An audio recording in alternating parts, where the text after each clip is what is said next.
Hello there, my very good friends. On today's wrestling news, AJ Styles is sort of coming back to TNA. Will Ospreay set to take some time off from AEW. Jimmy Kimmel goes WWE. And a backstage update on JoJo's appearance at All In Texas. I'm Adam Wilborn. And I'm Andy Murray. And this is the news. Very exciting one to kick this thing off. Yes! Looks like AJ Styles might be showing up at Slammiversary. Ooh. This is pretty historic. So, AJ... the Slammiversary is this Sunday, by the way. Mm-hmm. Check it out. AJ Styles, for the longest time, was Mr. TNA. Yeah. You're right? He was the dude that everyone tuned in to watch, even when he, in the X Division, mixing it up with your Christopher Daniels and your Samoa Joes and your Lokis, and to his time as a world champion and all of this stuff. He was right at the very pinnacle of the company. He left in 2013. He was mini Ric Flair for a bit, wasn't he? Yep. And Claire Lynch happened too, but yep. we forget about that. Yeah. It's a different regime now. They would Indeed. never do anything like that. But yeah, he left in December 20. Actually, pop quiz. Can you name AJ Styles' last TNA opponent in December 2013? 2013. Yeah. Who do you face? It's pretty fun, this answer. Hang on. Right, maybe this is a clue. I'll be honest, I wasn't watching TNA. Magnus. Was it? I was going to guess him. Nick Aldis. I was thinking of him. Nick Aldis was his last That's opponent. good. I like that. That's quite funny. That's a funny little nugget of information there. But this kind of comes from... So there's a bunch of speculating going on. So Carlos Silva, who is the Anthem president, that's TNA's parent company, he put out a tweet with just the all caps phenomenal, right? So that got people going, oh, that's a tease. Because it's wrestling, that's how it works. PW Insider reporting that there have been internal discussions for AJ Styles to return to TNA during Slammiversary, that's this weekend. And they know that he could be in attendance at the show. Now, Fightful, they have an interview coming out with Carlos Silva. And Sean just said, why do you tweet the word phenomenal, Chief? What's going on there? And he heavily leaned into the idea that the AJ Styles teases. He didn't outright say it. He didn't go, yes, he will be there. But he teased it quite heavily. Kind of reminds me of the way they guaranteed but didn't guarantee that CM Punk was going to be at the first dance. Yes, yeah. So they've asked around, Fightful have asked around about AJ going to Slammiversary. Nobody would give a definitive straight answer. You wouldn't, would you? You wouldn't just say yes or whatever. But one source said they believed he would be there, or they would consider the tease as a gross misstep. Pretty cool. This is awesome. Pretty cool. Yeah, I mean, we speculated about AJ Styles in the last few weeks and months about his contract status and stuff like that, and it feels like ever since those conversations have kind of gone away, because we all assumed he signed at least like a 1-year extension or whatever. You'd think so. He's kind of hit his stride again, hasn't he? Like, the excitement around him returning to TNA, really like what he's doing with Dominic Mysterio on Monday Night Raw. That seems to be set for a SummerSlam title match for the IC title, maybe. But yeah, I think him returning to TNA, maybe that was part of the negotiations of like, look, what do you want to do? Yeah. What do you want to do? You're clearly sort of in the tail end of your career. You've kind of done everything pretty much. Who do you want to work with? What do you want to do? And he's like, well, I want to work with the best worker in the company, Dominic Mysterio. And I want to pop back on TNA. And Slammiversary, it's looking big, isn't it, this weekend? I think they've had to get more seats and what have you. Yeah, it's good. It's good stuff. They've obviously got the NXT crossover stuff with Mr. Trick NA, Trick Williams defending that title against Joe and Santana. We got an interview with Trick out on the channel right now. Yes. From Tuesday. Check that one out. It's well worth checking that one out. It's like Pollard again, isn't it? It is. Yeah. Good old AP. Awesome work, as always, from him. And yeah, I think it'd be really interesting because like I say, I don't really see AJ Styles in around sort of Gunther and the world title picture on Raw or on SmackDown, to be honest. But like the TNA title is appearing on WWE television all the time nowadays, and having him maybe have one more run with it. I don't know if this is like the first step in that road. I think it'd be amazing. I would definitely do that. Why not? Why not? Like, that can only be good for TNA's business. He's a big star. He's one of the biggest stars in the history of that brand.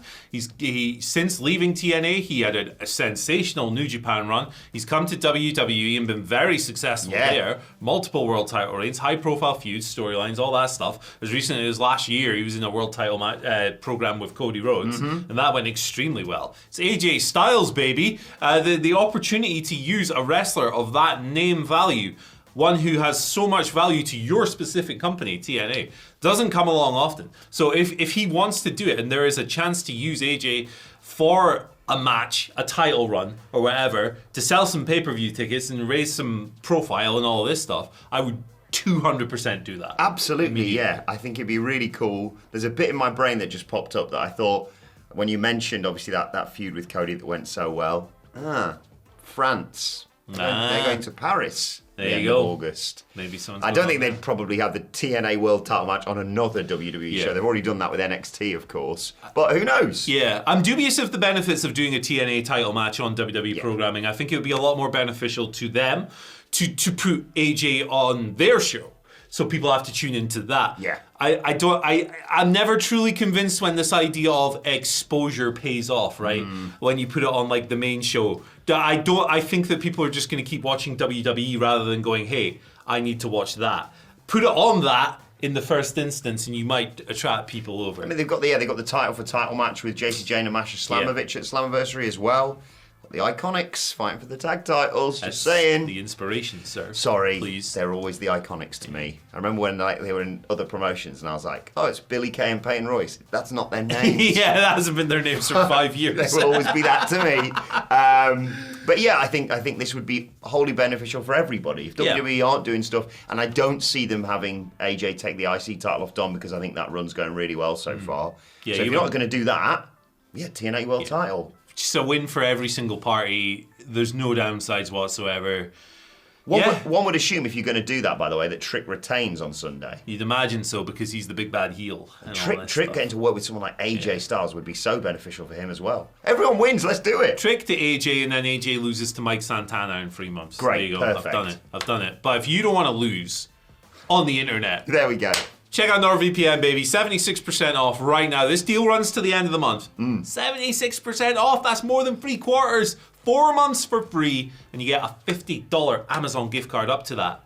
Protect yourself online. Hide yourself. And if you're traveling around the world, you're an American, you're in the UK, you want to watch your shows, maybe you're a Brit and you're in America. Yeah. You can do that with NordVPN. Best VPN in the business.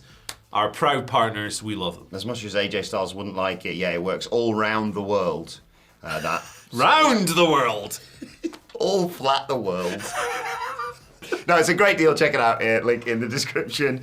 Right, let's bring a bit of an update on Will Ospreay. Sorry, AJ. Sorry, mate. Yeah, we just put him over for 5 he's minutes. awesome. It's fine. We're having a laugh. It's fine. We have a laugh at work, don't we? We do. It's you don't have to be mad to work here, but it helps. Right, let's talk about Will Ospreay. He's worked with us before. He hates us. No. I think he likes me very much. He's threatened me before on the internet. He's threatened me too. It's all good fun with Will. I'm sure he's taking the piss. He's obviously sensational. Unfortunately, he's going to be taking some time off from AEW, which is kind of understandable when we reported that insane travel schedule he's had for 2025. Obviously, him and Swerve defeated the Young Bucks. They are no longer EVPs of AEW, and they were suffering the effects of that on AEW Dynamite last night with a crap Tron made in like Comic Sans and what have you.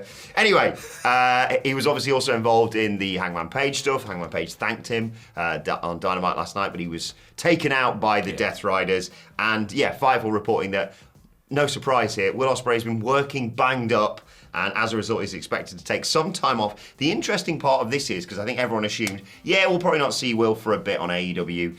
Fightful saying that those they spoke to believe he's going to be out for over a month. An exact timetable isn't known. Immediately, me and you thought, wait a second, over a month? That might take us past Forbidden Door. Yeah, he's definitely going to wrestle at Forbidden Door, isn't he? I would assume he'd just be back in time for that. Yeah. Well, hopefully, all going well. I would be amazed if he's not on that show. I think he's on the poster. So. He's English. That doesn't guarantee you a spot, but it's Will Ospreay. No. He's earned it. He works a very physical, hard style. He's on planes like 75% of his life, flying to and from America, from England, where he still lives. So he's earned it. Yeah. I think it's good and healthy for people to just take little bits of time off here and there to recover, recuperate, and refresh as well. He can come back with a new angle, a new refreshed approach. Yeah. He can fight a young buck or someone. I don't know who he'll fight. Is this one of the things like you say right now? Like, he is the tippy top star. He is going to be world champion within the next year. Let's be perfectly honest, within AEW. But right now, you've got spoilers for Dynamite, but again, why are you watching this if you haven't seen Dynamite? Presumably Swerve and Okada going forward. Hangman obviously is the world champion now. You don't see an obvious place, aside from just a random feud, for Ospreay to immediately sort of slot back in, unless he was going to fight Mox or something like that. So in the meantime, absolutely, yeah, go away, make me miss you. Not that we ever need to have him go away, because like you say, he never comes in. He's like, probably just sort of phone this one in. Yeah. I'm gonna give you 2.5 stars tonight, boys. I brought my working boots. Sorry, lads. And he is someone at Forbidden Door. You don't need to necessarily have like this blood feud for him. You can just be like, Showcase. Will Ospreay's going to fight this person. Yeah. Everyone wants to see it.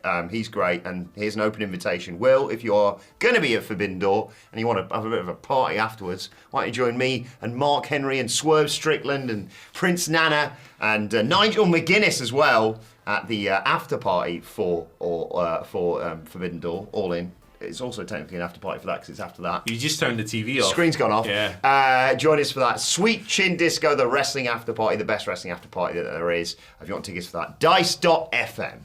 Anyway, what's the next story? I don't know. There's a fight on Jimmy Kimmel. Oh, yeah. It turned into wrestling. Jimmy Kimmel wasn't there. It was hosted by Jelly Roll. That makes more sense. Special guest host on Wednesday night. But yeah, big fight between Drew McIntyre, Logan Paul, Jelly Roll, and Randy Orton. It's where Logan Paul got chokeslammed through a table. It's crazy.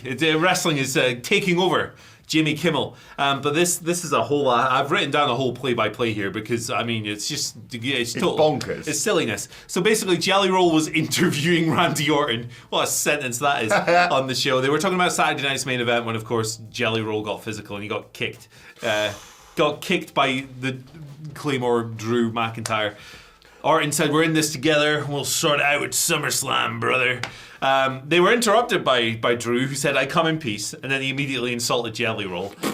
He sarcastically congratulated him on his weight loss and said, "You're truly an inspiration to trailer trash all around the world, brother. And I just want to know, after you lost all that weight, how did it feel to finally see your little Tootsie Roll for the first time in 20 years? That's brutal." Good stuff. Orton got annoyed at this. They started fighting him and Drew. You're talking about my man's Tootsie Roll? Yeah, only I talk about the Tootsie Roll. They brawled to the back because it's wrestling. That's amazing. Out of the studio into the backstage area. Jelly Roll tried to take control of the show again. He tried to flip it to a commercial break. When out came Logan Paul, he began berating Jelly Roll. He slapped him in the face. He said, "There's your receipt, stupid. Hey, congrats. It's Logan Paul's show now, a real superstar." Oh, if only. E-Fed verbiage over here by Logan Paul. I wrote better E-Fed lines than that in 2001. But Jelly Roll did not back down. He's a choke slamming guy, so he slapped the crap out of Paul and then picked him up and choke slammed him through a glass interview table. Great. It blew up. We'd show you the footage if we could, Yeah. but yeah. You can picture it in your head. The legal demons will not like that. Logan Paul was left lying as the show went off the air. I would like it if they'd just been there for the whole show. Yeah, why not? Like, it's the first segment, and they're like, "Yeah, Logan Paul's still there." Yeah, that's what wrestling does, brother. If the announce table gets beaten in the first match, too bad. Yeah. There you go, Logan Paul and Jelly Roll. It's Mixing so it weird up. to Mixing think it that up. we've got a big match at SummerSlam to promote. Randy Orton and Jelly Roll, famous friends. Yes, of course. Tagging against other best friends, Drew McIntyre and Logan Paul. You just know Drew's having the best time with this. And it's it's a big match. I still can't believe SummerSlam's like 2 weeks away, basically. It's crazy how fast things move these Madness. days. Understandable that they've done this. And Jimmy Kimmel's always sort of been wrestling adjacent, hasn't he? He's always had people on there. I remember, were we in Philly? We always sat and watched. We were like, "Oh, we'll watch Jimmy Kimmel because Dwayne and Roman are going to be on it." And it was the most weird, awkward interview ever. Strange atmosphere of all time. Was it Kimmel who had the Rizzler and those guys on, or was that Fallon? Oh no, it's Fallon. I'm thinking of. Yes, Kimmel. Yeah, they've all. There's lots of Jimmys. Yeah, exactly. Going around. Jimmy's everywhere. Fallon would have probably got Jelly Roll to promote his NFTs or something, wouldn't he? yeah. Paris Hilton, all that stuff.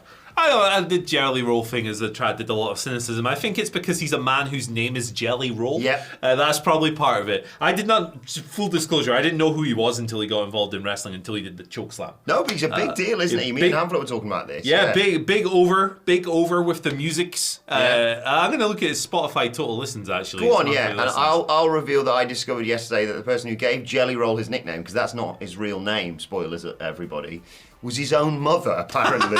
Okay. So 27.5 million monthly views. Yeah, he's huge. Okay. WhatCulture Wrestling Podcast does around that as well, so. All he has to be is as good as Action Bronson is my new benchmark for this. I like that. Just be as good as he was. All he did was run into people and hit an Oklahoma Stampede and looked all right. That's all you need to do as a celebrity. No one expects Bad Bunny from everybody. And he seems to be really taking it seriously and like applying himself to it. He seems to be into it. Yeah, this isn't his first appearance. It's not like he's rocked up like Jeremy Piven and gone, we'll be fine at the Summerfest. Yeah, exactly. I don't hate the Jelly Roll involvement. Now, if he hits the match and he sucks, it's a different Or if he main events, Yeah, Jelly Roll main events over Cena versus Cody. But look, I think people are just cynical about it because he's got a silly name. I think it's going to be fine, honestly. I agree. He's in there. Logan Paul's very talented as well, and you've got two absolute pros in there in Randy and Drew McIntyre.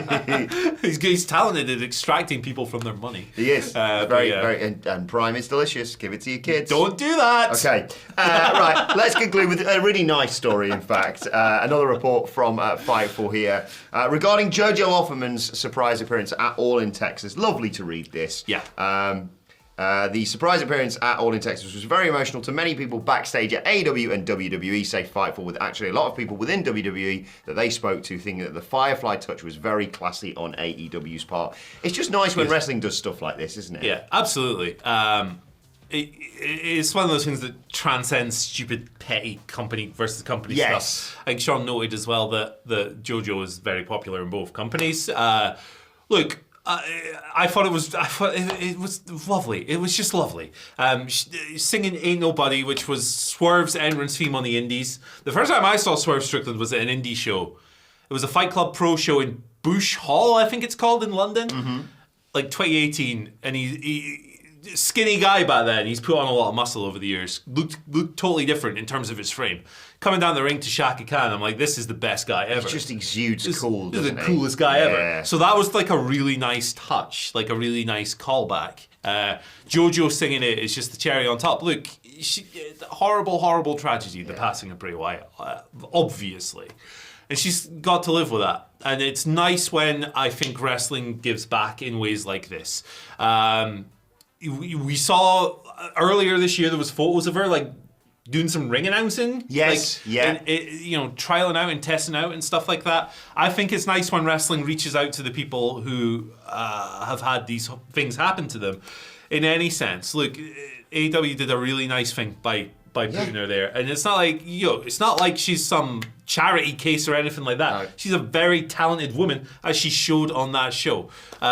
If she wants to, use her again. Yeah. It was really good. Yeah, exactly. She should be completely within her rights to be like, you know what, I don't really want to deal with wrestling anymore in my life. But the way the whole community responded, obviously, to the awful passing of Bray and what have you, and subsequently to see her, with all of her friends coming together, and things like this. I think it's just a really nice thing that often gets lost, like you say, in the sort of tribal, I can't like you because you wear different colours to what I wear. Well, no, we're all in this weird wrestling family together, and if we can do nice things for each other, then we should. Yeah, definitely. It's the kind of thing that makes you forget it should make you forget all the silliness. Exactly. And just go, if you watch that and you didn't feel nice, like, check your heart. Yes. Is it still there? Shouts to JoJo. Yeah. I enjoyed seeing her, and, doing Swerve's old theme was a really nice awesome. It's a good touch. She's also a good ring announcer. So, if you need, I don't know how many, they got a few.